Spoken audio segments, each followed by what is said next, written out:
Hello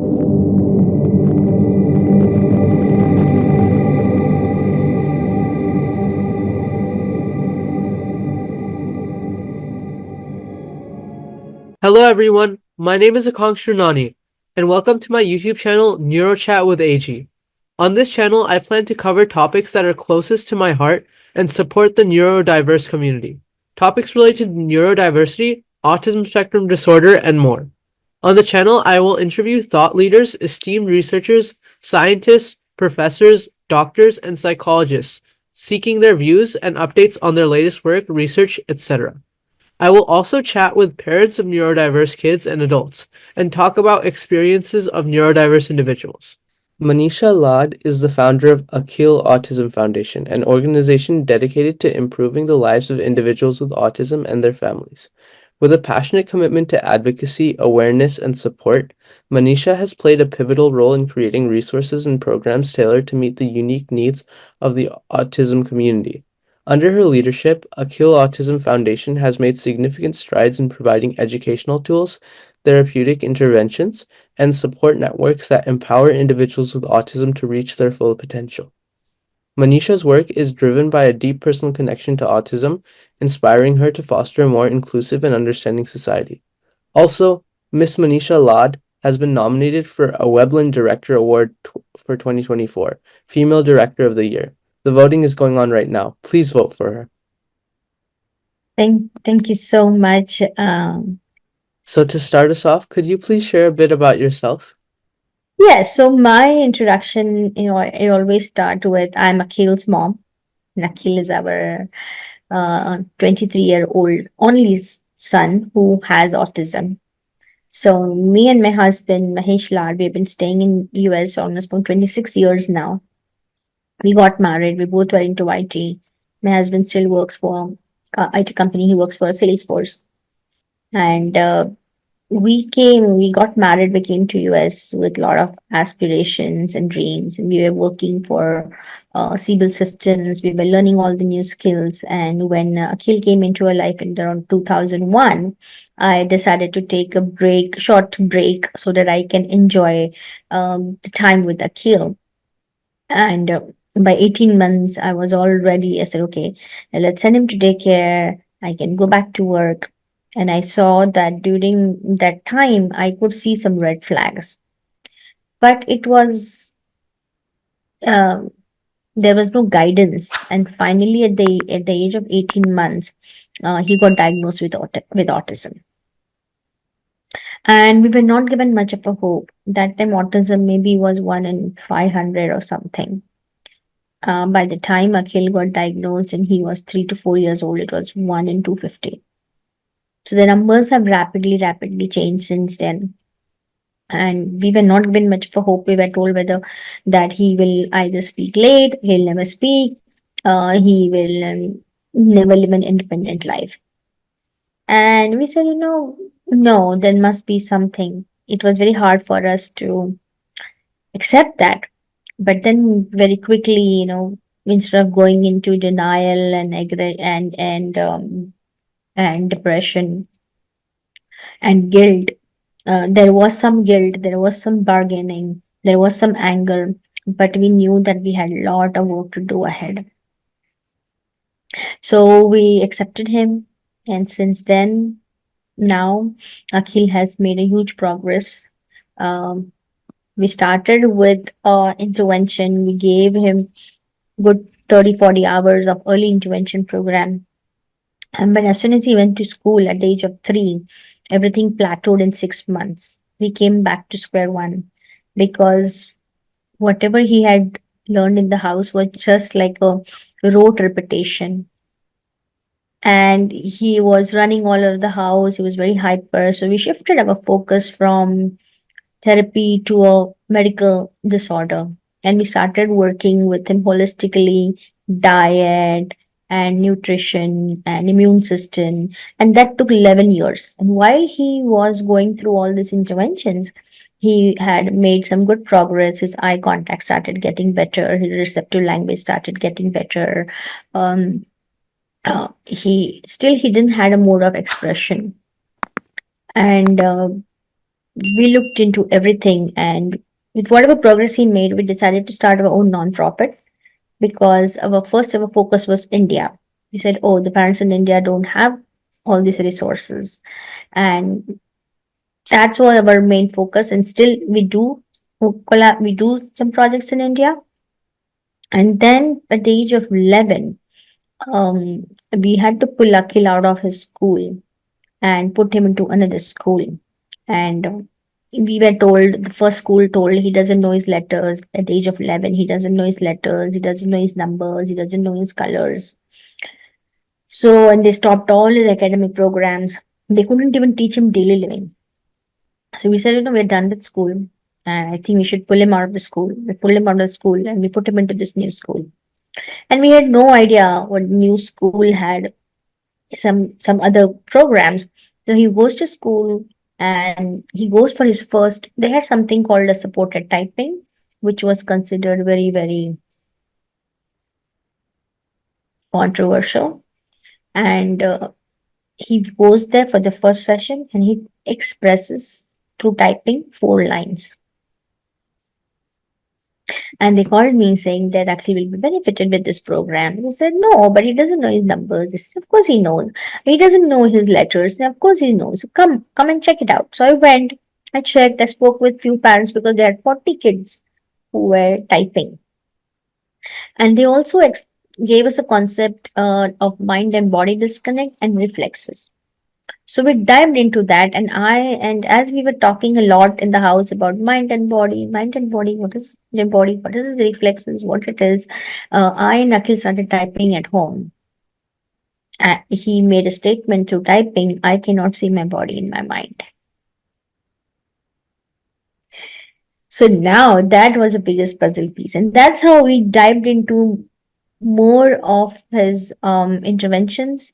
And now at the age of 19, he got accepted into college. And now he has almost finished 58 hours of college education. He's very close to finishing his associate science degree.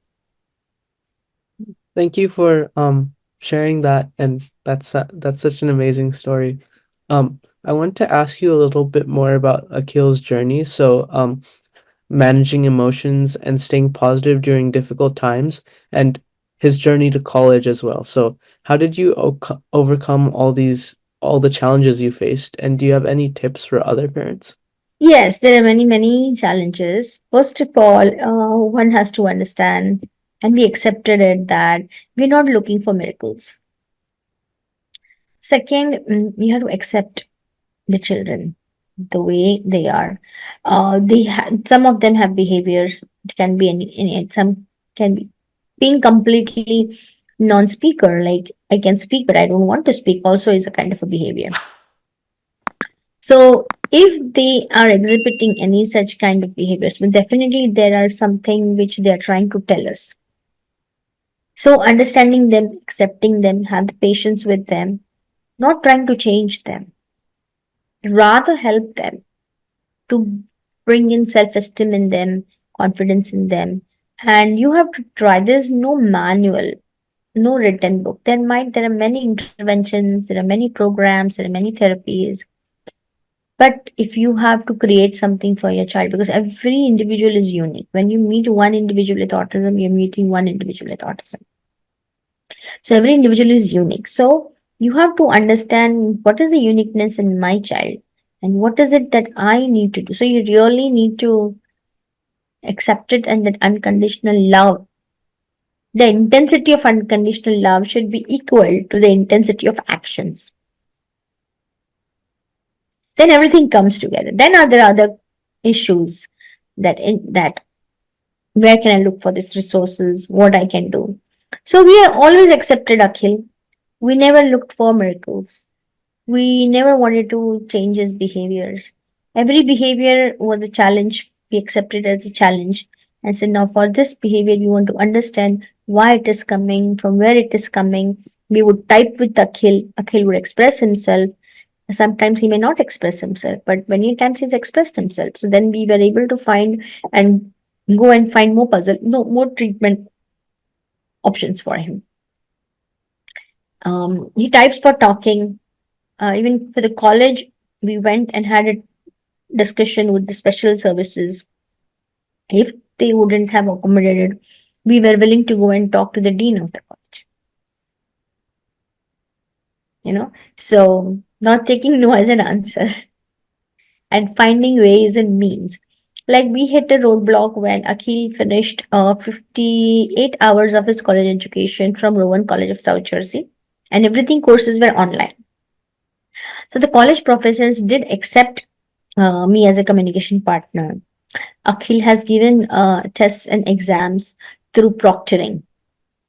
Then there came hurdle that he has to take calculus 2, but calculus 2 is not available online and the college is very far and there is nobody, because they won't accept an Akhil's anxiety, they won't accept parent to come and sit in the college with him. So we were not able to find anybody who can go with him college. It was very, very hard because of Akhil's anxiety. So that hurdle we passed, but he's taking calculus too. So that hurdle we passed by finding another online course from different university.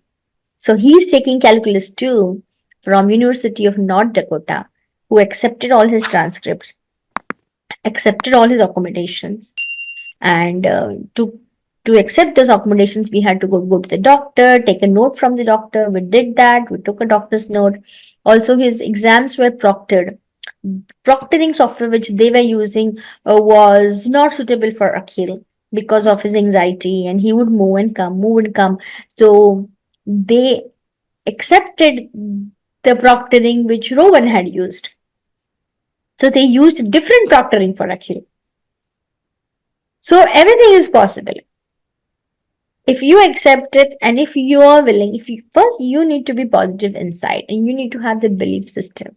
And yes, there's a long way to go, but now today Akhil not only is taking college courses, but Akhil is also living or learning how to live independently by you know, boiling the eggs for himself, cooking, taking tea for making tea for himself, and all, making his bed, doing laundry, shopping, typing, writing, all these things, you know, functional daily, making his own bed, doing his laundry, folding his clothes, all, even he's learning all that. That's really great how, I guess, the never give up attitude that Yes. you had, it worked out, and that's amazing. And it's a team effort. It's a team effort. It's not a one person shop. It is team effort with all of his team who's working with him, my husband, and we all make sure that we try to be that we are on the same page. Could you please share details about Akhil's therapy and recovery model? Are there any lessons that Yes, might be valuable for other parents? yes.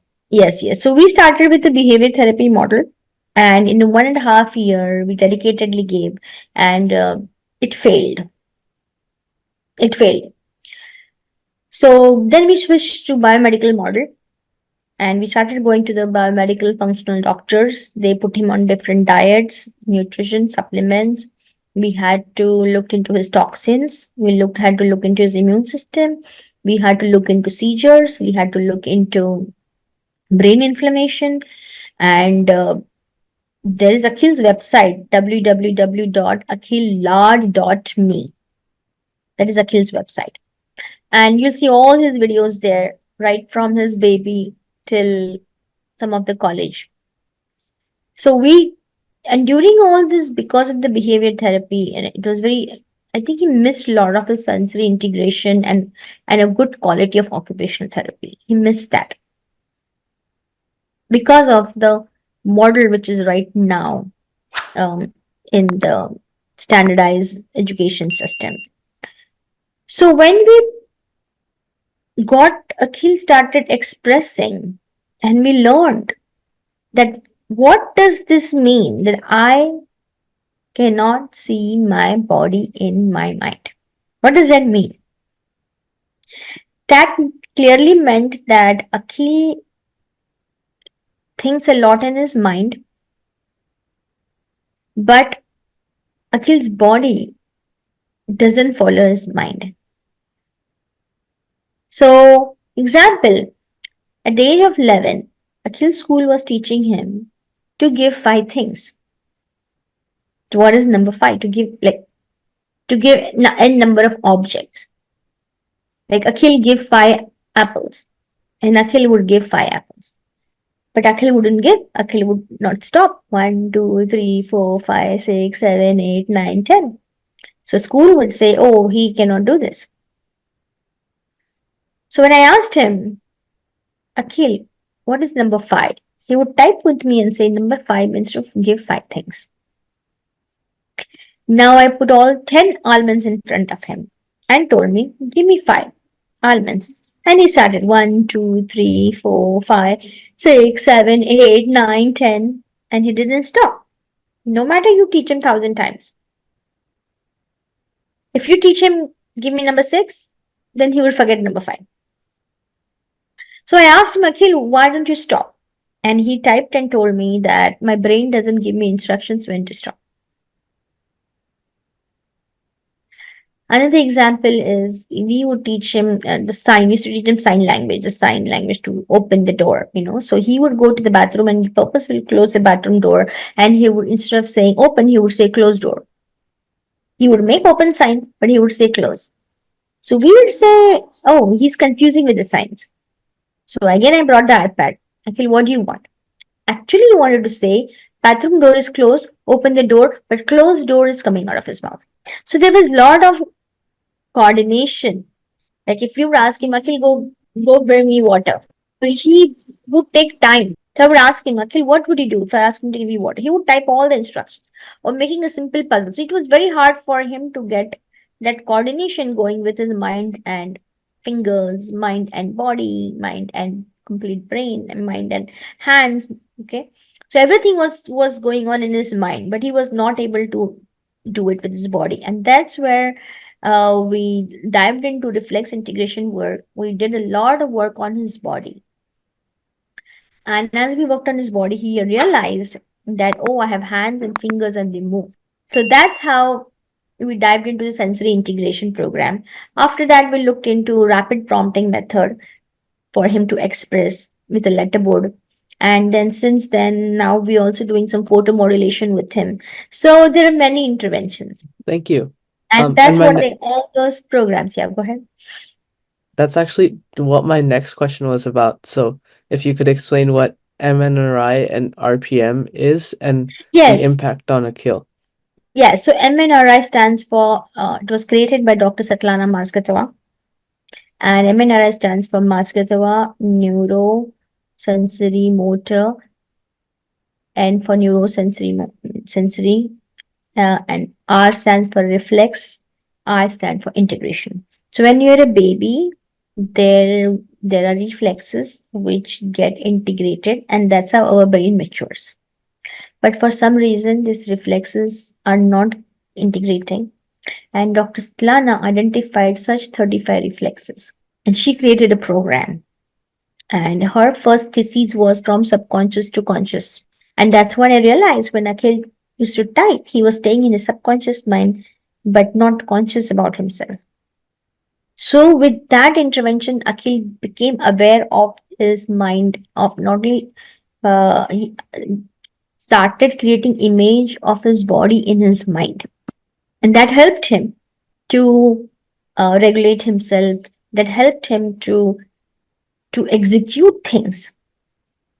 Then rapid prompting methods, that's RPM stands for rapid prompting method. This was also developed by Tito's mom, Tito Mukhopadhyay. He's an adult, he's an author, and his mom created this program while she was in India. And we took that method and we started teaching him academics, we started teaching him many different skills, educational, and now with that we were able to teach him all age appropriate education. So with rapid prompting method, we were able to communicate with his mind, and with MNRI, we were able to work on his body, because mind is at a different level, but body is at a different level. So we need to bridge that gap. I hope this is helpful and making little sense. Yeah, it is. Thank you. Could you please explain the results and impact after you introduced Akhil to photomodulation using quantum reflex integration Yes, therapy? yes, yes. So, Akhil evolved himself from the statements, I cannot see my body in my mind, to uh, that I should not, there's other mind, and I should not, I don't know what to tell my mind what to do. Then he came to the point that, oh, I should not go into the other mind. And now he just doesn't talk about the mind. So the photomodulation helped him more at a deeper level, at a mitochondrial level, where the execution and initiation happens. So, example, if you want to go to the store, uh, and let's say you want to drink coffee, and there's no coffee in the house. Okay, so there's a thought in your mind that you want to go and you want to buy a coffee, but unless and until you don't execute it, and listen until you don't use your body and go, it's not going to happen. So that was the biggest issue for Akhil. He knew, okay, yeah, the coffee, like, I need to do this. But that initiation or fear among, because of the other people, or that started, the confidence started coming in him, and he initiates. Like now, when he comes to a therapy, sometimes he doesn't want to do that. He wants to do it, but he really tries his level best to make sure that he will say, go in the car, but he will finish the task. So there is still a free other mind in his mind is telling him, oh, don't do this, it's okay, don't do this, it's okay, let's go, okay, let's go. But he knows that my other mind is telling me, let's go, let's go. So that is coming out, but he's sitting and he's executing the task. That's what we started seeing. And yes, and that's what we provide all these therapies now in our center. And we've seen similar kind of changes in other.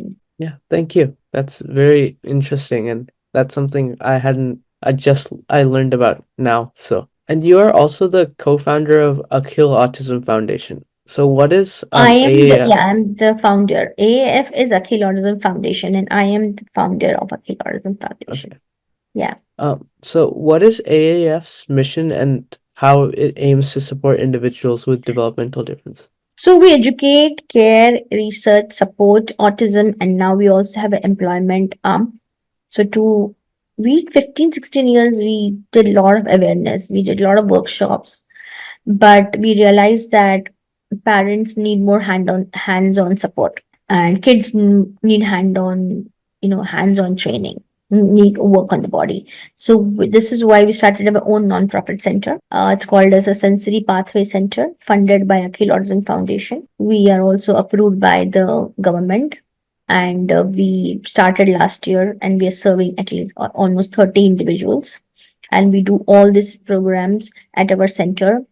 And we were able to get one more minimally speaking, non-speaking individual to go into college through our center. That's So amazing.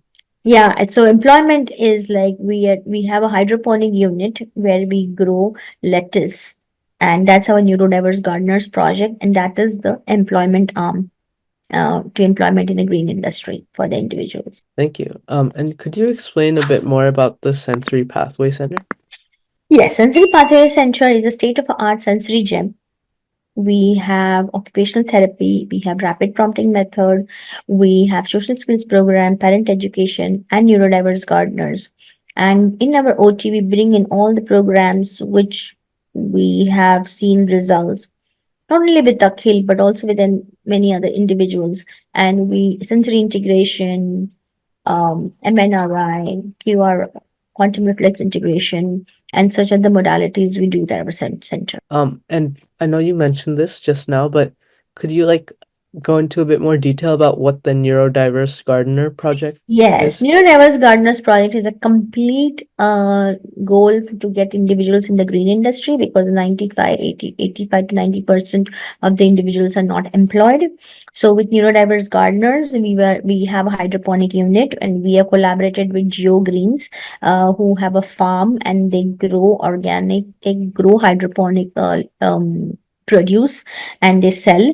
So we are teaching those pre-vocational skills to the individuals, so that they can grow this. harvested, grow this hydroponically, and we were able to donate our harvest to a local food pantry. To go back to the Akhil Autism Foundation, so what kind of programs does the Akhil Autism Foundation have specifically to support individuals and their families? So right now, because we have our own center, so as we raise funds and we can open up grants to the families. We do research with universities, so that is where we need the research grants and funding, so that we can collect a lot of data for all of this. We want to bring in more technologies, so we need to do more fundraisers. We need to apply for grants. We want to increase our workforce. So that's where the foundation does, brings in awareness and does fundraisers, and whatever money we collect, we are going to open it as a grants for the families. So our Can you fundraiser is coming on December 7th in New Jersey. and could you also share a success story or a particularly impactful case where the Akhil Autism Foundation made a significant difference in the life of a neurominority Yes, individual? yes. Actually, we have touched more than 1,000 families in India, because we are the first one who brought in the treatment, first line of treatment for the families in India. Then, as we started the center, we had many individuals, like who were like, one of the individual I told that she's a non-speaker, and since 2017 she would go to the school and would type that I want to go to college, I want to go to college. And when COVID came, she actually stopped communicating in the house through letterboard. She was became very aggressive. She regressed, and when she started coming to us, she not only started communicating back with her parents, but she is also um, s- took a college course, finished a college course and did her exam, got into college. We have another individual who's 59 years old, who during the COVID, he isolated himself in his room for a whole year. And now he comes and he's a neurodiverse gardener. He's harvesting lettuce every 2 weeks. That's amazing. Yeah, yeah. Very inspiring stories. Thank you. And can you discuss any societal or systemic barriers that need to be overcome to better support individuals with developmental differences? We have a social skills program which was started by the kids, and it's called as a care for a friend. And this was started by the students who are neurotypical. And once they started interacting with our children, we I was able to understand them better, and I was able to understand both the world. So the social skills program is very important, because the acceptance, the awareness, in spite there's so much of awareness and so much of out there, um, I think still autism and the disability word should be used as this ability, not disability, but this ability. We we're slowly getting there. We're not there, but we're slowly getting there. Mhm. So Yeah, I yes, there think are many hurdles. We have to fight with the system. We have to sometimes have a hire advocate. Sometimes we have to hire a lawyer. We need to go and have meetings. We need to do a lot of evaluations, and we always there. thank you. Yeah, that's something I think that's a very powerful message that we need to stop looking at as a disability because that's very limiting because then you're saying that those individuals are less than, which is in many cases Yes. not true. They have No, it's not true. yeah, they have their own set of challenges, but they also have things that they Yes. can do better than most people. Yeah, no, it is hard. It is hard when there are behaviors, there are challenging behaviors. It's hard, for them to get employment. It's hard for them to live a functional daily life. But then these interventions are important. The sensory integration, this a deeper level of neuro. I would say more than a sensory. I would say the neuromuscular motor integration there, the reticular activating system. All that consciousness, subconsciousness. There's a lot to be done. Technologies is coming, many technologies are there.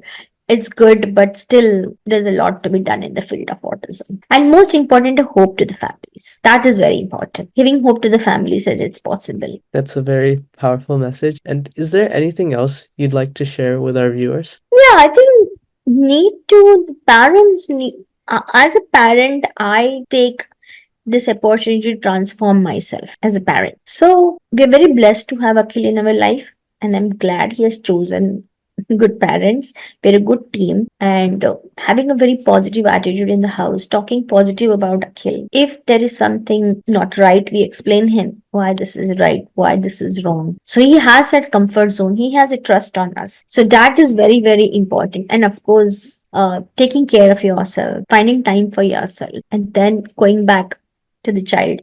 And if there are any hobbies, don't give up your hobbies. If there are any interests, don't give up your interest. Manage your time, dedicate your time properly, take care of yourself emotionally.